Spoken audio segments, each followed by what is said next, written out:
सबसे ऊंची प्रेम सगाई, सबसे ऊंची प्रेम सगाई, सबसे ऊंची प्रेम सगाई, सबसे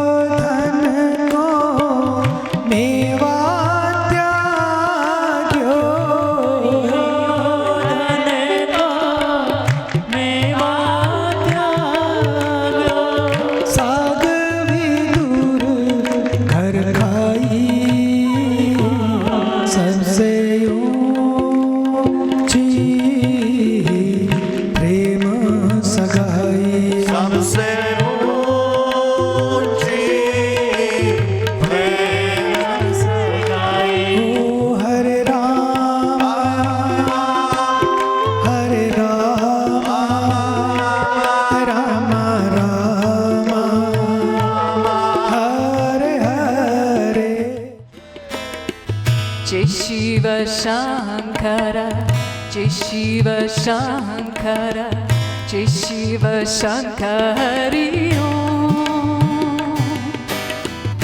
Shiva Shankara Parameshvara, Jai Shiva Shankari Om. Om Namah Shivaya, Om Namah Shivaya.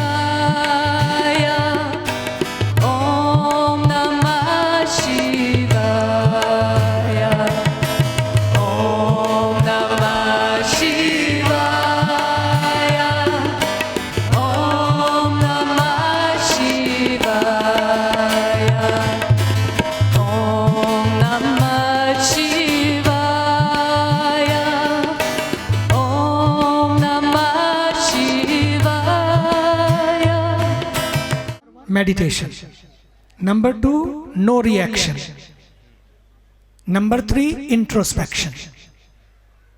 These 3 things you take with you and every day become meditation. Have introspection, and whatever the power you have received from that meditation, use in your daily life, in your workplace. No reaction does not mean that you don't have to say back something to your customer, to others. You have to respond, but you don't have to react. You have to respond. That yogic respond must be there. The next time your customer also, hey, you are very different. And believe me, you will create a yoga community right there where you are. जब तक यह शरीर ठीक है, जब सामर्थ्य है, जब बुद्धि काम कर रही है, तभी हमको अच्छे मार्ग पर चलने के लिए प्रयास करना चाहिए। आप सभी उस अच्छे मार्ग पर चलने के लिए हजारों किलोमीटर से चल करके यहाँ पर आए हैं। आप सौभाग्यशाली हैं। नीति शास्त्र कहता है कि आत्म कल्याण से बढ़कर के कोई कल्याण नहीं है। आत्मदर्थे पृथ्वी में त्यजेत। आत्म कल्याण के लिए ही हम सब काम करते हैं। We have so much power to share. We have so many gifts to share.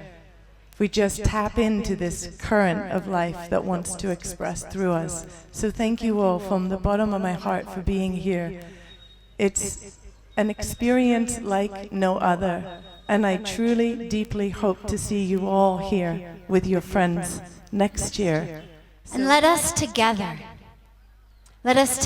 raise our hands. Sab saath hi saath hum haath utha lenge. And let us pledge together, not just with our mouths or our minds, but with our hearts and every cell of our being. We will do yoga, we will be yoga, we will live yoga, we will know yoga every minute, every moment, every day and every way of our lives for us and for the entire planet. Beloved Pujya Swamiji, Sadhviji, Leah, beloved, thank you for your words, and I will be very short. Let's not wait until we come next year. Let's keep it. Let's take it with us to wherever we go. Let's remain connected in the love that we are, in the unconditional pure awareness that we are. Let us be the family of love and consciousness, one human family, shining, inspiring, igniting our own hearts and the hearts of those that will be lucky enough to meet each and every one that is lucky enough to be here at the banks of holy Ganga, at the presence of saints. Let there be unity, peace and love amongst all beings of the universe. Let there be unity, peace and love amongst all beings of the universe. Om Shanti, Shanti, Shanti. Just for a minute, let's close our eyes. Just for a minute, close your eyes. And let's take back all of those moments where you were in your class and you were meeting each other eye to eye and heart to heart. And you just had that feeling of, this is heaven on earth. This is what heaven on earth feels like. Everyone moving as one in this beautiful harmony, each person being one another's cheering squad. And let's put that love that we've all felt, that Pujya Muniji and dearest Sadhvi Bhagawati and all the sevaks, they've all just brought us to this beautiful place to really remember the truth of who we are, which is love. So let's place that love, every moment we felt that love this whole week, the millions of times, and remember that our job is to go out there and be the teachers living the teaching, and just share that love. And remember, when anyone starts to speak of anything that's unlike love, all we have to say is, thank you. Swamiji, Sadhviji, it has been a moment for me to get here. But the moment I arrived, it felt like I've always been here. The deep and warm embrace, the love that I felt and was immersed in, opened my heart, expanded my awareness, and allowed me to recommit at a deeper and much finer level the work that I'm called to do on the planet. I love being here. I will be back.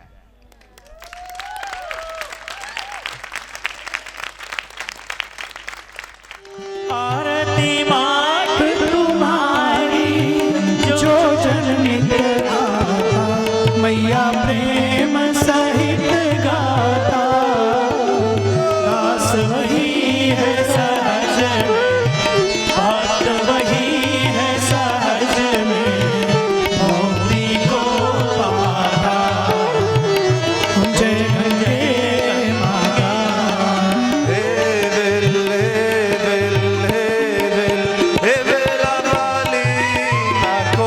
Akole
जय जय राधा रमण हरि बोल जय जय राधा रमण हरि बोल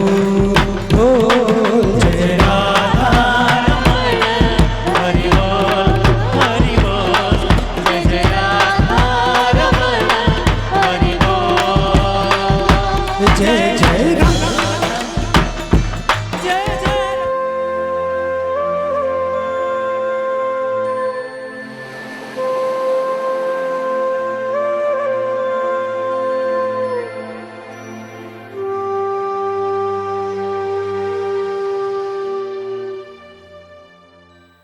How do we free ourselves of all of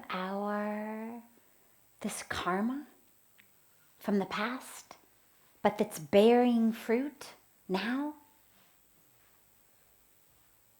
And it's going to bear fruit in the future, in our lives.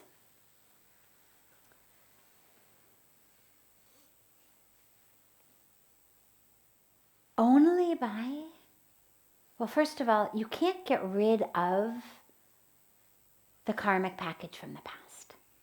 That's there. We cannot, unfortunately, rewind our lives.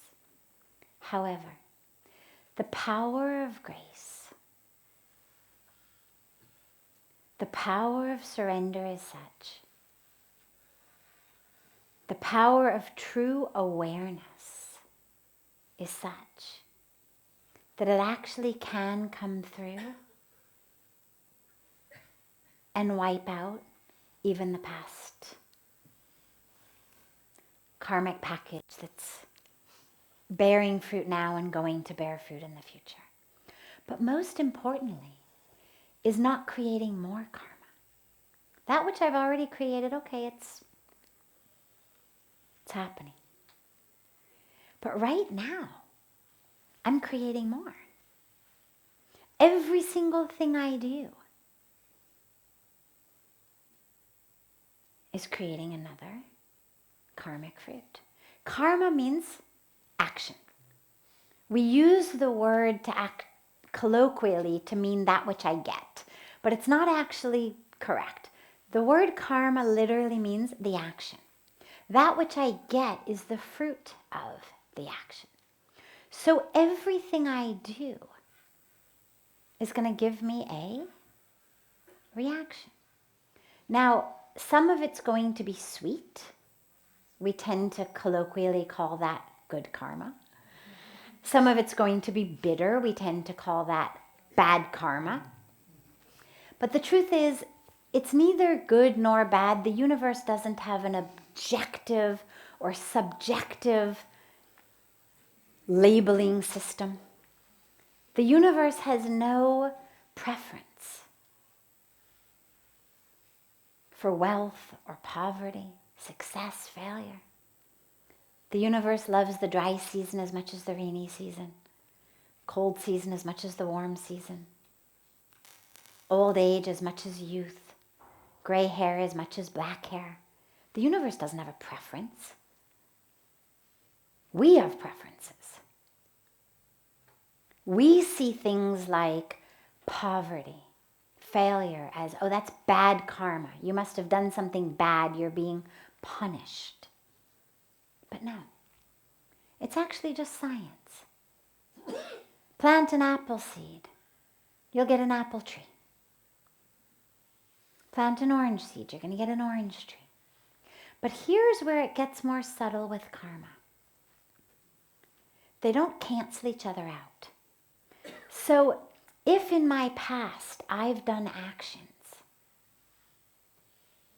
that are bearing fruit now and are going to bear fruit in the future as bitter, I may think, oh, well, I'll do a lot of good things now and then they'll all just cancel each other out. Unfortunately, it doesn't work that way. It's not like money in an actual bank account where the deposits cancel out the withdrawals. We have to keep coming back in this body. This is when we talk about samsara, this wheel of birth and death, until that karmic bank account is empty.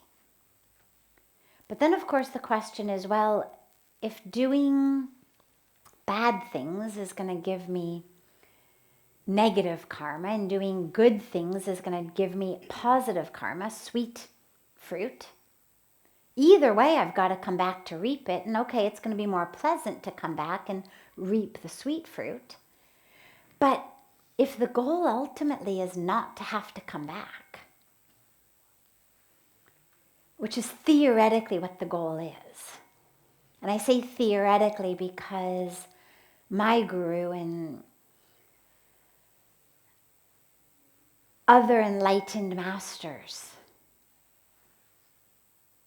have said, the body's not the problem. It's not about, I can't wait to be free of this body and then have moksha. The body is not what keeps me stuck. Most people think, oh, I can't wait to be free of the body. I'll die and then I'll have freedom. I'll have moksha. Be free of all my karmic debts. But it's not the body that keeps us stuck. It's the mind. And so you actually can be free even in the body. That's when we talk about jiva mukti. That's what it means. Literally freedom while in the body. So if we say, though, that the ultimate goal is not to have to keep coming back, or even to simply experience that obliteration of my karmic package while I'm in the body, how do you do that? You can't not act. In the Bhagavad Gita, Lord Krishna makes this very clear. He says, you're always acting. Because Arjuna, of course, says, forget it. I don't want to fight this war. I don't want to get the karmic fruit. I'm going to go off into the forest, meditate in a cave. And Lord Krishna says, not so fast. By not doing your duty, you are accruing karmic results. The act of omission is just as much an act as an act of commission. That which I don't do is an act. If you fall down in front of me and I don't pick you up, I've done something.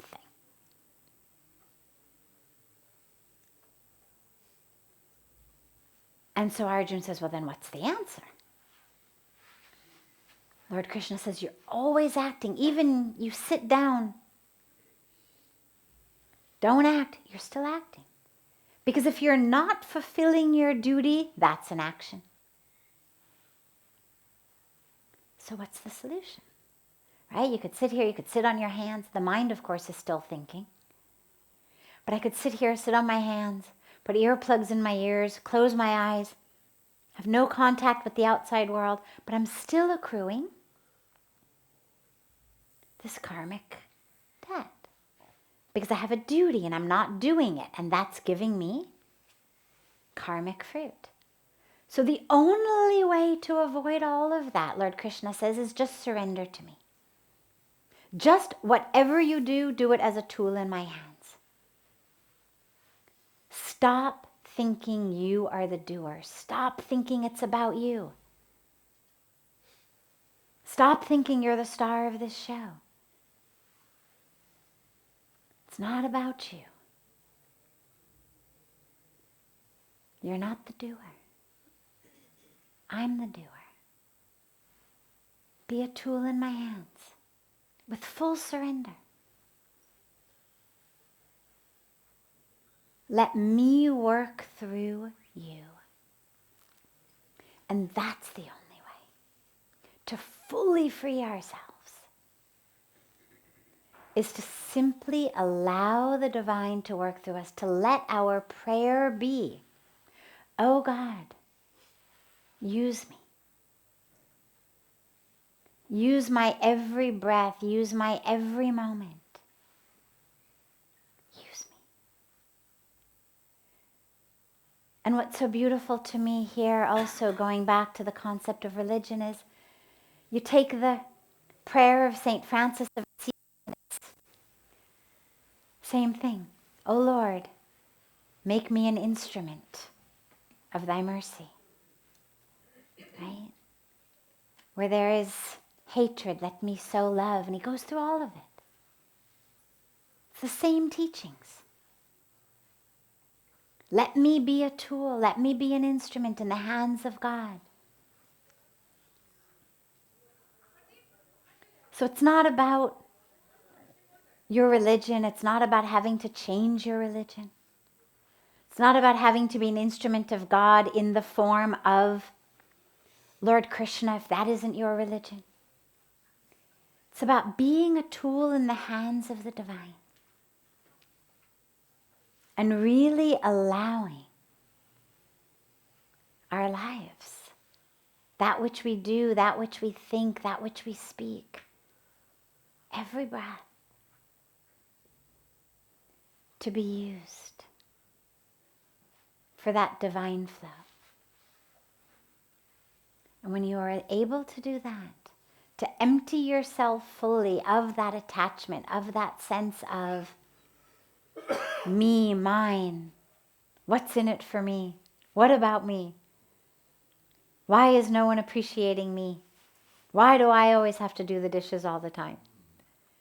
When we're able to empty ourselves of that and just be a tool, that's when we start to break free of all of the karmic bank account that we keep accruing.